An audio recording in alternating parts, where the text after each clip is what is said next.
The Valari had never known war. For 10,000 years, they lived in peace on their garden worlds.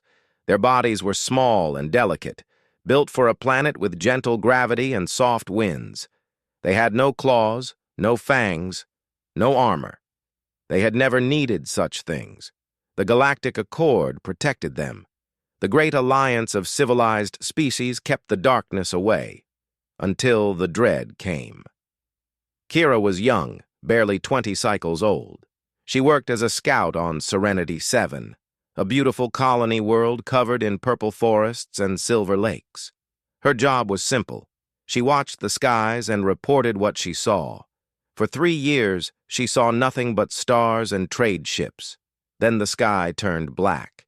The dread arrived without warning. Their ships blocked out the sun like a swarm of insects, millions of them. Kira watched from her observation tower as the first landing pods crashed into the forests.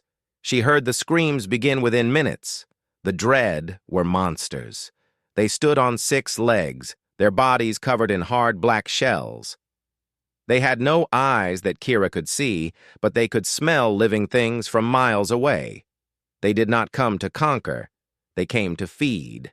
Every world they touched became dead and empty. They consumed everything, plants, animals, people. Nothing was left behind. Elder Lumi gathered the survivors in the underground bunkers. She was old and wise, with silver patterns on her pale blue skin. She had led the colony for 60 years. Now she watched her world burn.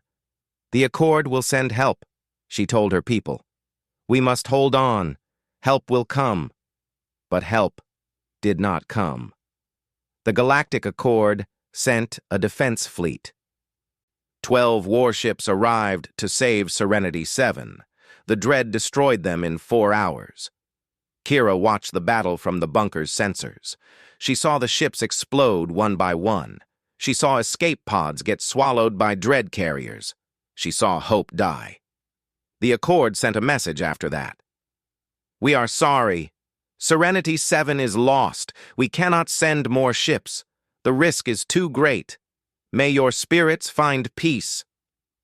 Elder Lumi read the message 3 times. Then she closed her eyes and said nothing for a long while. "They have abandoned us," whispered Tova, a small child who held on to Lumi's robe. "Why did they leave us?"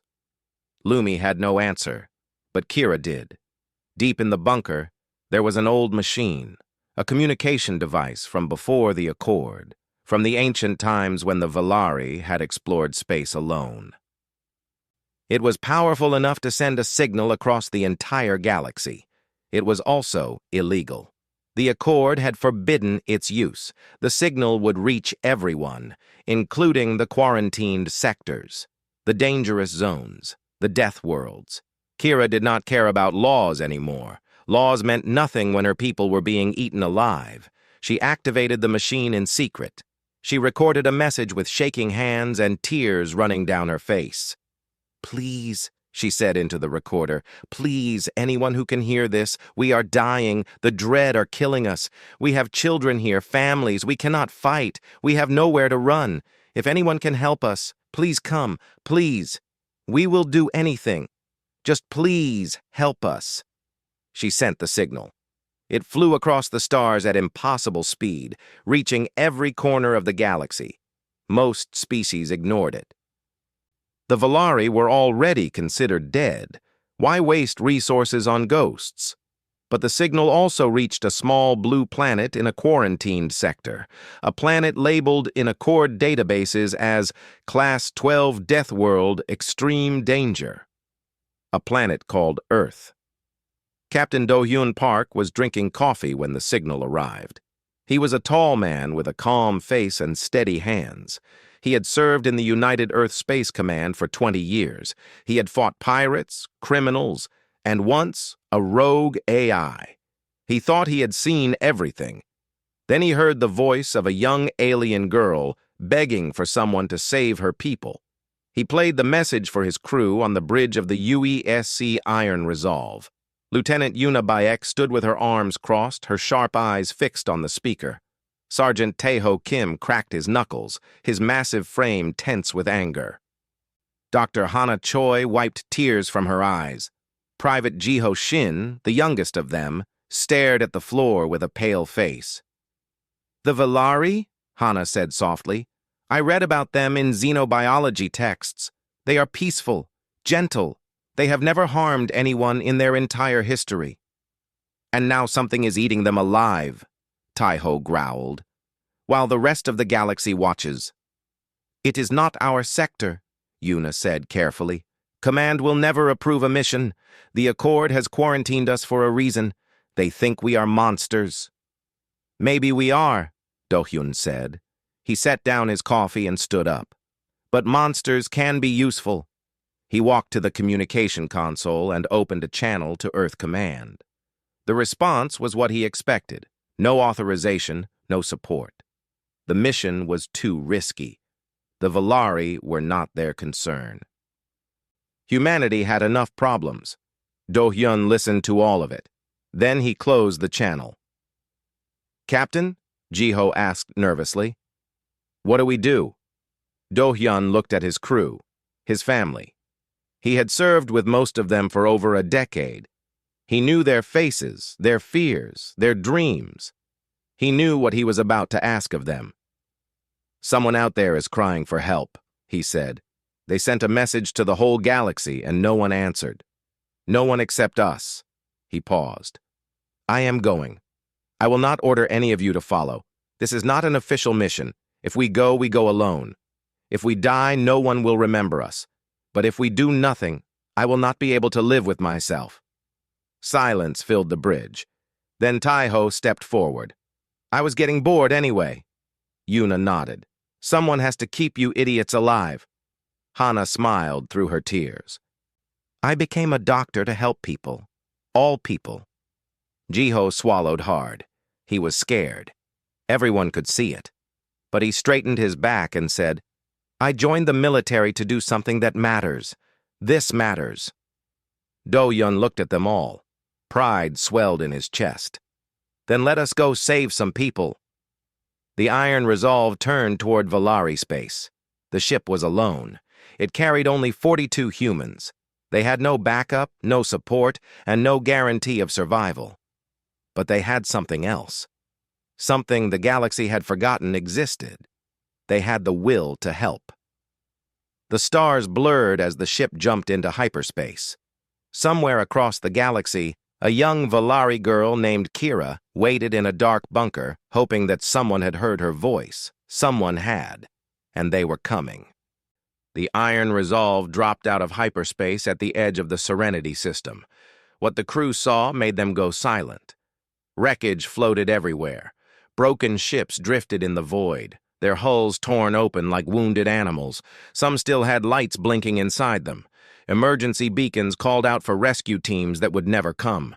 The remains of the Accord defense fleet spread across thousands of miles of space. 12 ships, Yuna said quietly, reading the sensor data. All destroyed.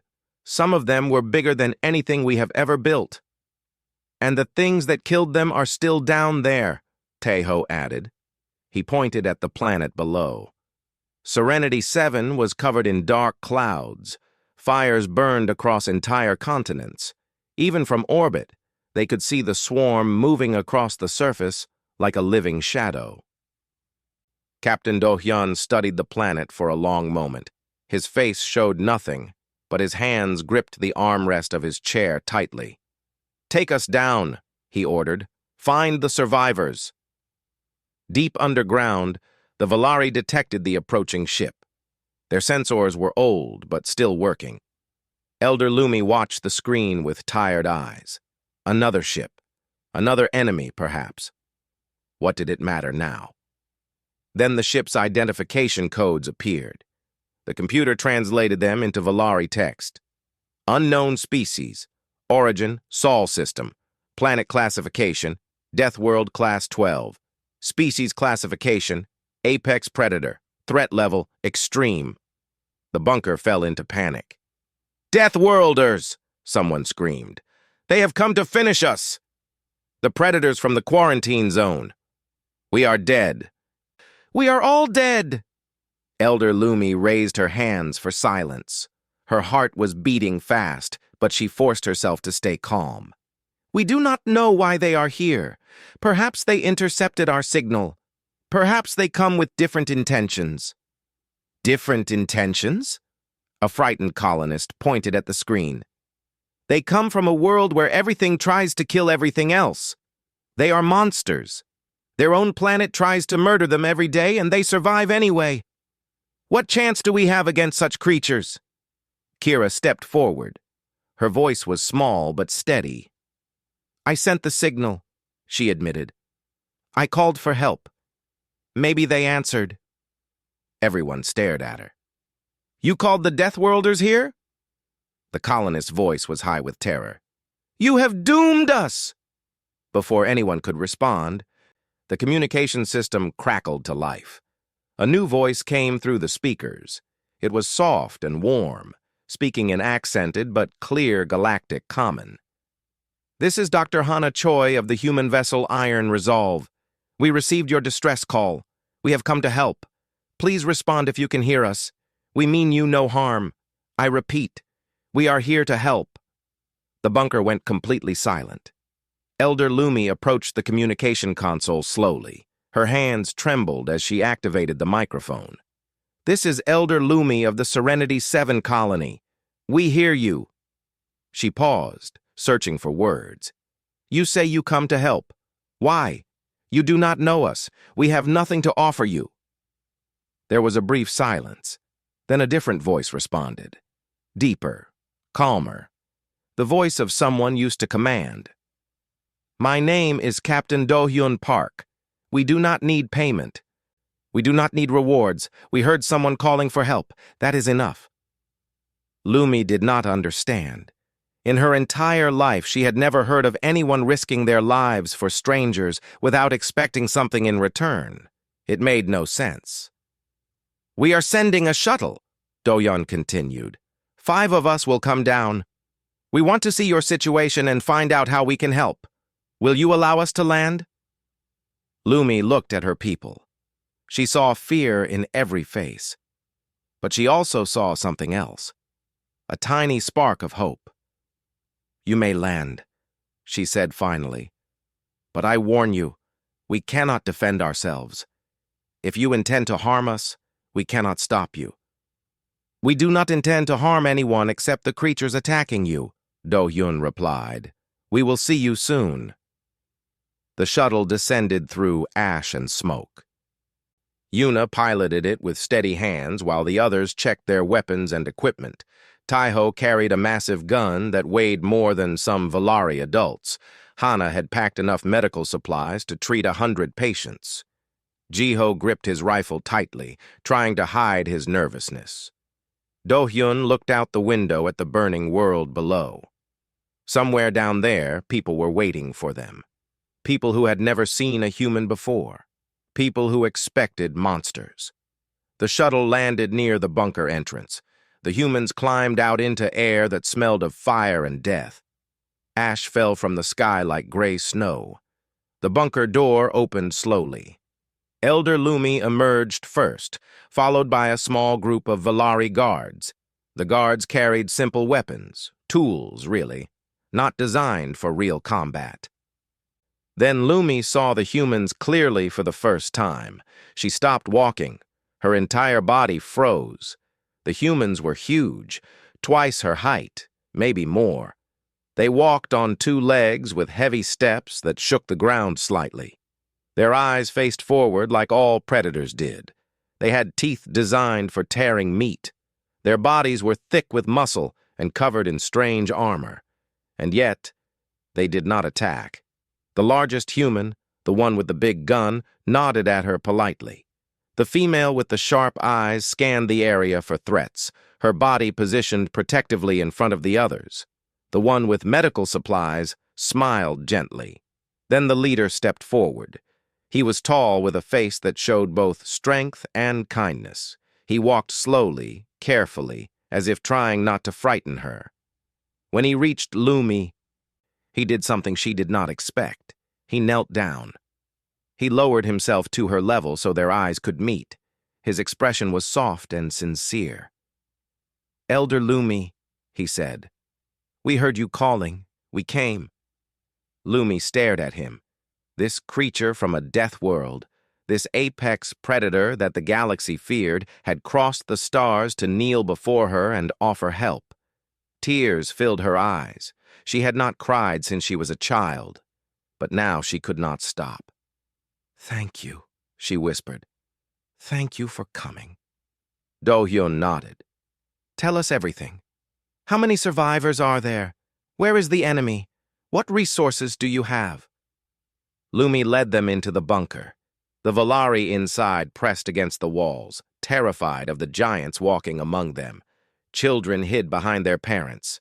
Adults trembled, but the humans did not threaten anyone. Hana immediately began checking the wounded, her touch gentle and careful. Taiho found a position near the entrance and began setting up defenses. Yuna studied the sensor data and started planning. Jiho helped carry supplies, offering small smiles to the frightened children. "There are 4,000 of us left," Lumi explained to Do-hyun. "The rest are dead. The dread took them. We have food for maybe 2 weeks, water for less, and the swarm grows larger every day." "How many of them?" Do-hyun asked. "Millions, perhaps more. We cannot count them all." Do-hyun nodded calmly, as if she had told him about a minor problem. "The swarm," Lumi continued, "they are coming this way. They know we are here. Our sensors show a group approaching. Thousands of them. They will reach us by nightfall."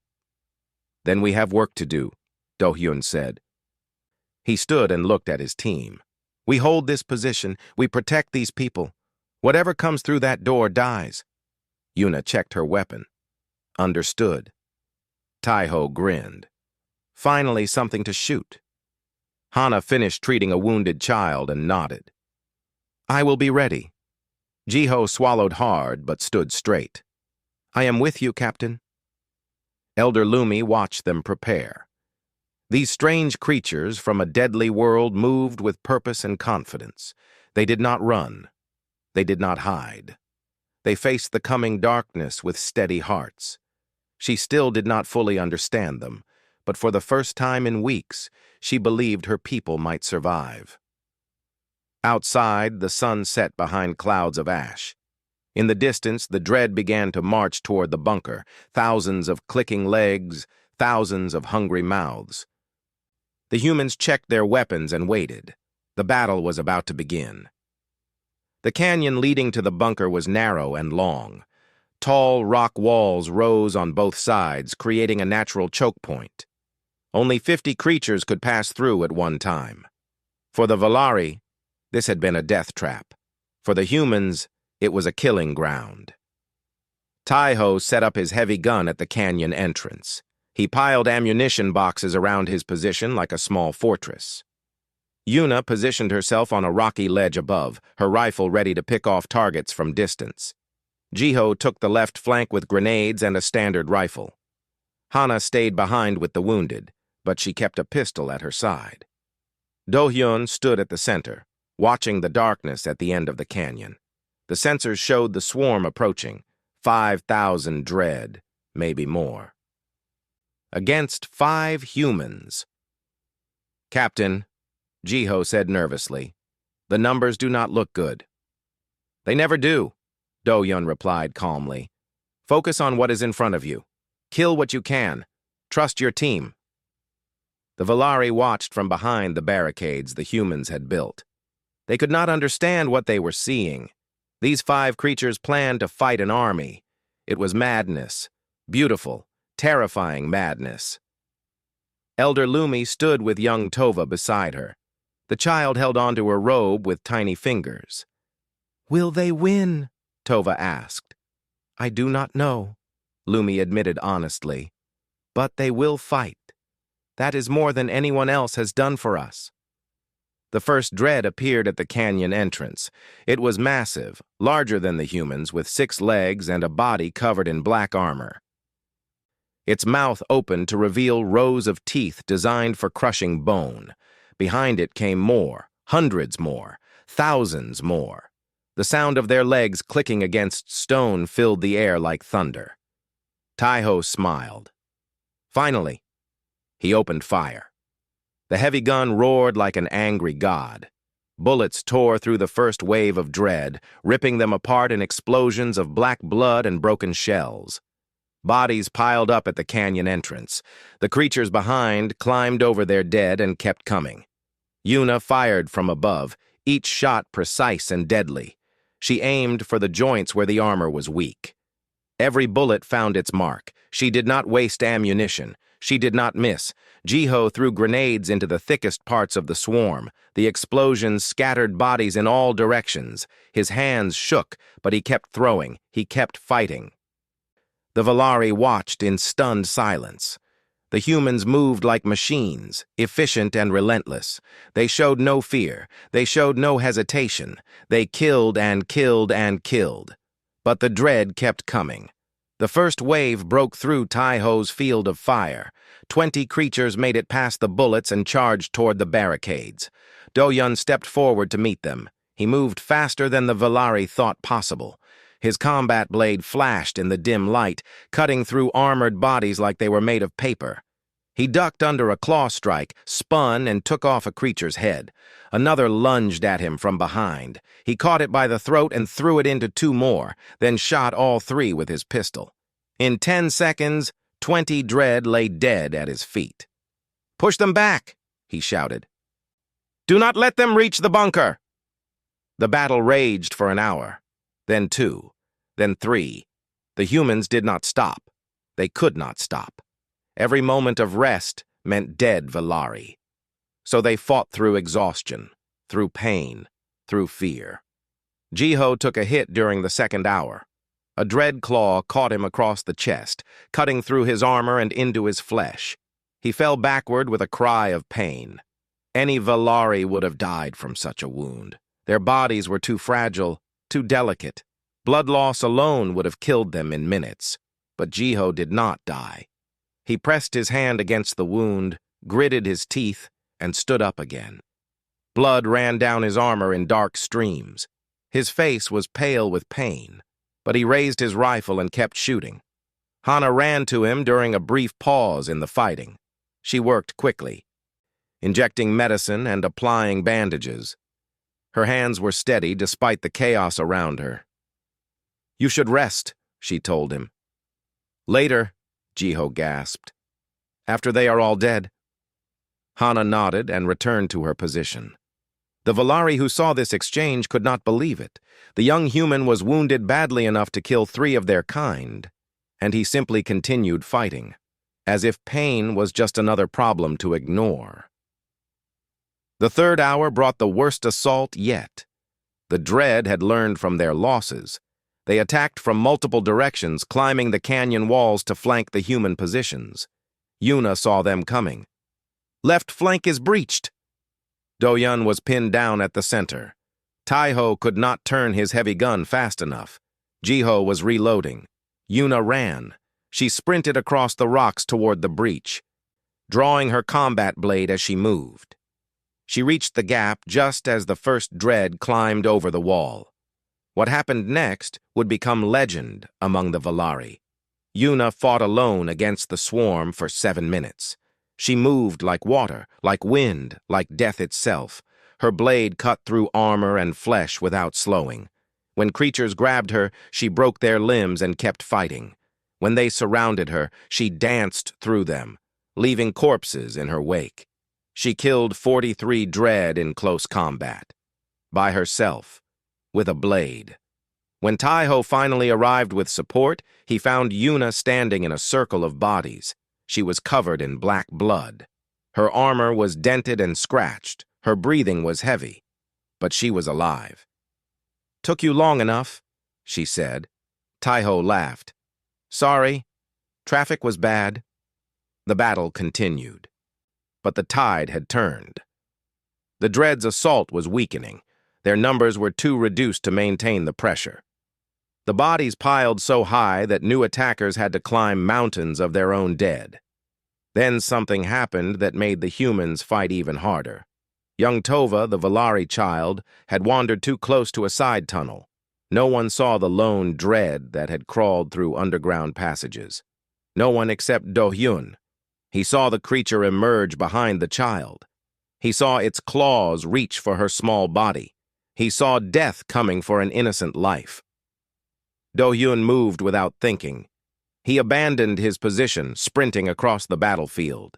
Bullets and claws flew around him. A dread tackled him from the side. He killed it without stopping. Another blocked his path. He went through it. He reached Tova just as the creature's claws descended. He caught the blow on his arm, feeling bones crack under the impact. Pain exploded through his body, but he did not fall. He picked up Tova with his good arm and ran. The dread chased him. 3 of them. 4. More behind. Do-hyun could not fight while holding the child. He could only run and protect her with his body. Bullets ripped past him. Yuna and Tai-ho were covering his retreat, killing the creatures that got too close. Do-hyun felt impacts against his back, claws tearing at his armor. He kept running. He reached the barricade and passed Tova to Elder Lumi. The child was crying but unharmed. Do-hyun turned to face his attackers. His arm hung at a wrong angle. Blood ran from a dozen small wounds, but he raised his blade with his good hand. "Come on then," he said quietly. "I am still here." Tai-ho arrived before any more could attack. His heavy gun ended the last of the assault. The canyon fell silent. The first wave was over. Bodies covered every inch of ground. Black blood pooled between the stones. The air smelled of death and gunpowder. But the humans were still standing, and the Valari were still alive. Elder Lumi approached Do-hyun as Hana treated his broken arm. The old leader looked up at the wounded human with something new in her eyes, something beyond fear or gratitude. Respect. "You could have died," she said. "You almost did die. For a child you do not even know." Do-hyun looked at Tova, who was now sleeping in her mother's arms. "That is why we fight," he said simply. "Not for glory, not for payment. We fight because there are people who cannot fight for themselves. And someone has to protect them." Lumi bowed her head. "I did not know such beings existed." "We come from a harsh world," Do-hyun admitted. "Everything on Earth wants to kill us. The weather, the animals, even the plants. We learned to survive by being stronger than our environment. But we also learned something else." He paused, wincing as Hana set his bone. "We learned that survival means nothing if we lose what makes us human. Kindness, compassion, the willingness to help others." The sensors beeped. Yuna checked the readings and her face went pale. "Captain, the main swarm is moving. 2 million dread. They will be here in 6 hours. The small victory suddenly felt very small indeed, but Do-hyun just nodded. "Then we have 6 hours to come up with a plan. Contact the Iron Resolve. We are not just defending anymore." "What are we doing?" Ji-ho asked. Do-hyun looked at the horizon where the swarm was gathering. "We are going to attack." The plan was simple. The plan was also insane. Deep in the heart of the ruined city of Serenity Prime, the Dread had built something. The Valari sensors had detected it days ago but could not understand what it was. Dr. Hana studied the readings and finally identified it. "A hive node," she explained to the team. "The Dread are not individuals. They share a collective mind. The hive node is like a brain that controls the swarm. Destroy it and the connection breaks. The creatures will lose coordination. They will become confused, maybe even turn on each other. So we go in, blow it up, and the war ends," Tai-ho summarized. "That is the idea," Do-hyun confirmed. "The problem is reaching it. The node is located in the center of the city. There are at least 1 million dread between us and the target."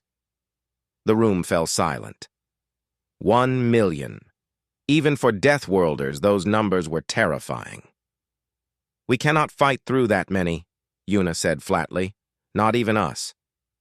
We do not need to fight all of them, Do-hyun replied. We need to be fast. Move through the gaps. Avoid the main groups. Strike the node before they can respond. He looked at his team. This is a one-way mission. I will not lie to you. We might not come back. Nobody spoke for a moment. Then Taiho stepped forward. I joined this crew because I was tired of sitting around doing nothing. If I am going to die, I want it to mean something. Yuna nodded sharply. You would get lost without me anyway. Hana smiled sadly. Someone has to keep you all alive long enough to complete the mission. Jiho was pale. His wound still hurt. His hands still shook sometimes. But he straightened his back and met Do-hyun's eyes. I am coming too. You cannot stop me. Do-hyun felt pride swell in his chest. These were his people, his family, the best humanity had to offer. Then let us go save a world, he said. Elder Lumi watched the humans prepare to leave. She approached Do-hyun as he checked his equipment. You are going to your death, she said quietly. You know this. Maybe, Do-hyun admitted. But if we succeed, your people live. That is worth dying for. Lumi shook her head slowly. I have lived for many years. I have met many species. I have never met anyone like you. Your kind is called dangerous, predators, monsters. But I think the galaxy has been wrong about you. Do-hyun smiled slightly. We are still dangerous, we are still predators, but we choose who we hunt. And today we hunt the things that hurt innocent people. The iron resolve provided transport. A single shuttle dropped the 5 humans at the edge of the ruined city, then returned to orbit. From here they would move on foot. The city was a graveyard. Buildings stood empty and broken. Streets were covered in ash and debris. The purple trees that once lined the roads were all dead, stripped of every leaf and branch. The dread had been thorough. The humans moved quickly and quietly. Do-hyun led the way, using his scanner to detect enemy positions. Yuna covered the rear, her sharp eyes watching for ambushes. Taiho carried enough explosives to destroy a small mountain. Hana had her medical kit and a look of determined focus. Jiho stayed in the middle, his rifle ready. They covered the first 3 miles without contact. The dread were focused on the bunker, not on threats behind their lines. This worked in the humans' favor. Then they reached the inner city, and everything changed. The streets here were filled with dread.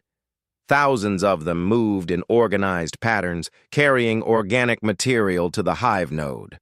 The humans had to move through shadows and ruined buildings, avoiding detection by inches.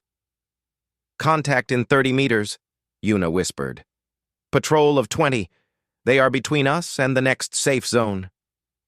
Can we go around? Do-hyun asked. No, all other routes are blocked. Do-hyun considered the options. There were none. Then we go through. Fast and quiet. No guns unless necessary. They moved like ghosts. Yuna took the first guard with a knife to the brainstem. Taiho crushed another's skull with his bare hands. Do-hyun killed 3 in 5 seconds, his blade silent and deadly. Jiho and Hana handled the rest before any could raise an alarm. 20. Dread died without making a sound. But luck could not last forever. They were 200 meters from the hive node when a patrol spotted them. The alarm spread through the swarm instantly. Within seconds, hundreds of dread were converging on their position. Run! Do-hyun shouted. Get to the node! Do not stop for anything! They ran. Bullets and blade work cleared the path ahead. Creatures fell, but more replaced them. The humans took hits. Yuna was slashed across the back. Taiho caught a claw in his shoulder. Jiho's leg was grazed. They kept running. The hive node came into view. It was massive, a pulsing organic structure that rose from the ground like a tumor. Tendrils spread from it in all directions, connecting to the swarm. It was alive in a terrible way. and standing before it was the queen. She was twice the size of a normal dread. Her body was covered in thick armor that looked almost metallic. Her claws were longer than swords. Her head turned toward the humans, and something like intelligence burned in her compound eyes. "Plant the explosives," Do-hyun ordered. "I will hold her off." "Captain, you cannot fight that thing alone," Yuna protested. "That is not a suggestion, Lieutenant." Do-hyun stepped forward, drawing his blade. "Do your job. Let me do mine." The queen charged. She was faster than anything that size should be. Her first strike shattered the ground where Do-hyun had been standing. He rolled aside, slashing at her leg as he passed. His blade cut through armor and drew blood. The queen screamed, a sound that hurt human ears. She attacked again and again, each blow carrying enough force to kill instantly. Do-hyun dodged, parried, countered. He could not match her strength, but he was faster, smarter. Behind him, Taiho planted explosives at the base of the node. Yuna and Jiho held off the smaller dread, trying to stop him. Hana worked on setting the detonators. The queen caught Do-hyun with a backhand strike. He flew through the air and crashed into a wall. Bones cracked. Pain filled his world. But he stood up. Blood ran from his mouth. His left arm was broken again. His ribs were cracked, but he stood up and raised his blade. The queen paused. Something like confusion crossed her alien face. This small creature should be dead. Why did it keep fighting? "You want to know what a Deathworlder is?" Do-hyun coughed, blood on his lips. "We are the thing that does not stop. We are the nightmare that keeps coming no matter how many times you knock us down. You can break our bones, you can tear our flesh, but you cannot break our will." He charged. The queen struck again.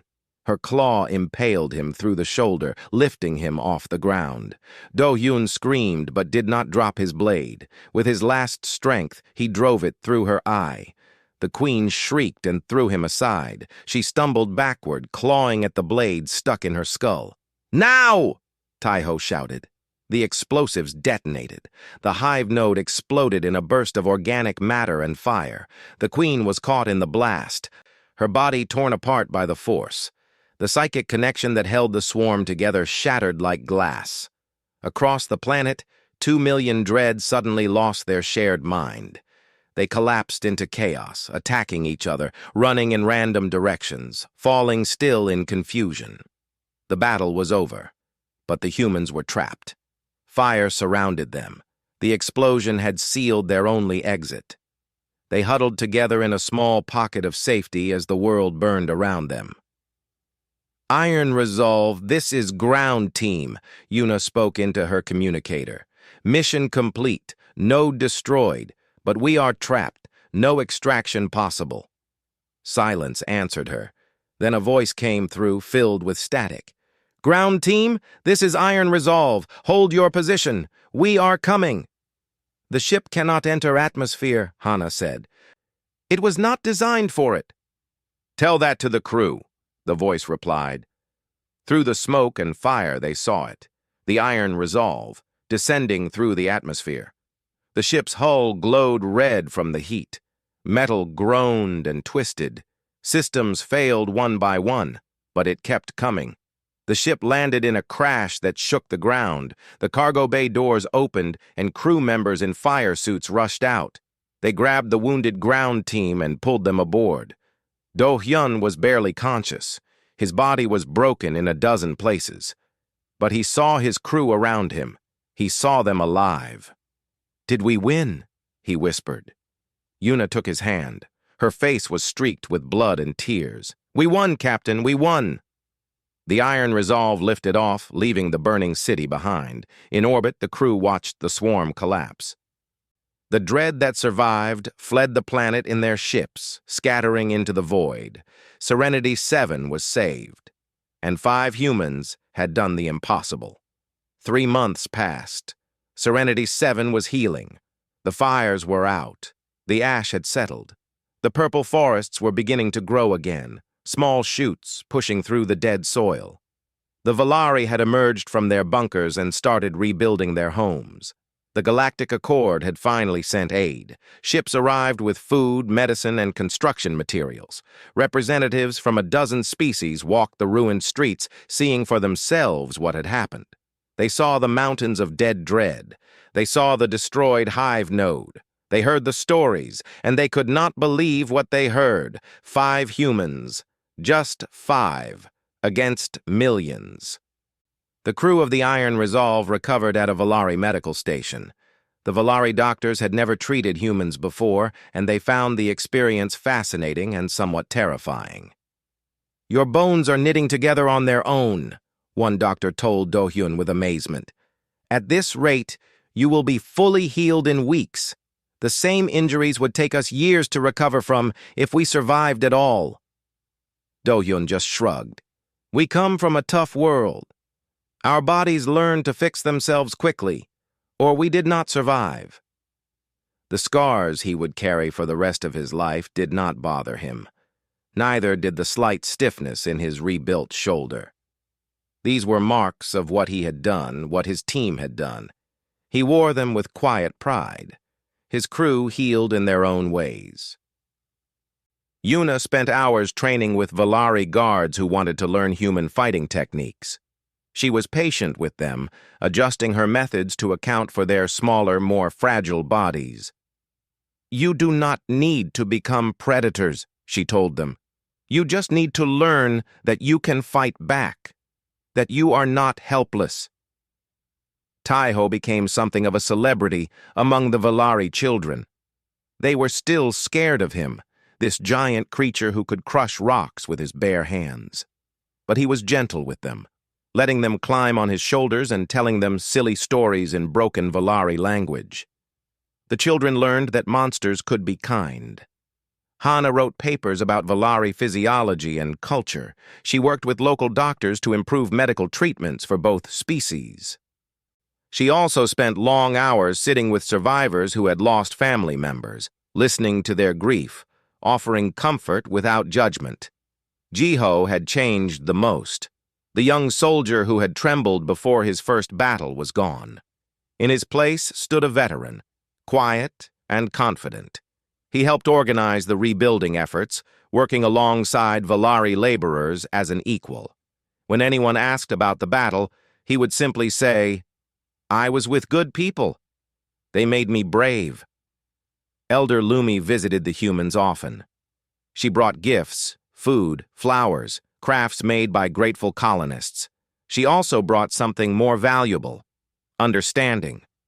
"The galaxy has feared your kind for centuries," she told Do-hyun one evening, as they watched the sun set over the recovering forests.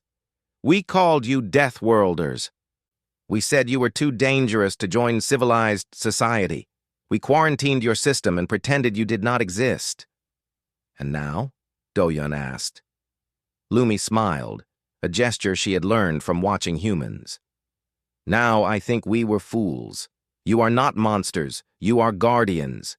You fight because you cannot stand to see others suffer. That is not the mark of a predator. That is the mark of a protector." Word of what happened on Serenity 7 spread across the galaxy. The story traveled from station to station, world to world. Deathworlders who had answered a call for help. Deathworlders who had fought and bled for strangers.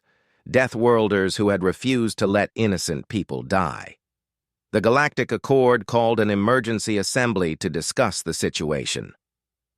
Representatives from every major species gathered in the Great Hall of the Accord capital. Elder Lumi was invited to speak.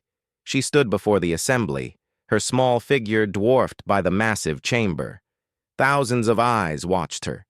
Creatures of every shape and size waited to hear what she would say. "3 months ago," she began, "my world was dying. The dread came and we could not stop them.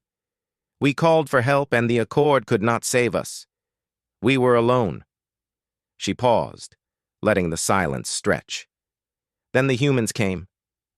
Murmurs rippled through the assembly. The humans, the quarantined species, the dangerous ones. "They came without being asked," Lumi continued. "They came without payment, without promise of reward. They came because they heard someone crying for help, and they could not ignore it. Her voice grew stronger. I watched them fight. I watched them bleed. I watched them refuse to retreat even when facing certain death. Not because they were mindless killers, not because they enjoyed violence, but because they believed that protecting the helpless was worth any sacrifice. She looked around the chamber, meeting as many eyes as she could. You call them Deathworlders. You say they are dangerous. And you are right. They are dangerous. They are the most dangerous thing in this galaxy. She smiled. But they are not dangerous to us. They are dangerous to those who would harm us. They are the shield we never knew we needed. They are the sword that strikes back against evil. The chamber was completely silent. I propose that the quarantine on the Sol system be lifted, Lumi declared. I propose that humanity be invited to join the Galactic Accord as full members, and I propose that we apologize for centuries of fear and ignorance. The debate that followed lasted for days. Some species resisted. They still feared what humans could do. But more and more voices rose in support. The story of the Iron Resolve had changed minds across the galaxy. In the end, the vote passed. Humanity was no longer quarantined. They were partners. The news reached Earth with joy and celebration. But on the Iron Resolve, the mood was quieter. The ship had been repaired mostly. Some damage could never be fully fixed. The hull would always bear scars from its atmospheric descent. Do-hyun stood on the bridge, looking at the stars. His crew was with him, healed and ready for whatever came next. Earth Command has been receiving requests, Yuna reported. 12 species have asked for Deathworlder assistance with various problems. Raiders, natural disasters, territorial disputes. They want our help. What did Command say? Do-hyun asked. They said they would leave the decision to the crews. Volunteer missions only. Yuna smiled slightly. They also said the Iron Resolve was the obvious first choice. Do-hyun considered this. 12 requests. 12 worlds that needed help. 12 peoples who once feared humanity but now saw them as protectors. What do you think? He asked his crew. Taiho cracked his knuckles. I think we have work to do. Hana nodded. There are people out there who need us. Jiho stood straight and tall. We started something on Serenity 7. We should finish it. Yuna looked at Do-hyun with steady eyes. We are soldiers. We protect. That is what we do. Do-hyun felt something warm spread through his chest. This was why he loved these people.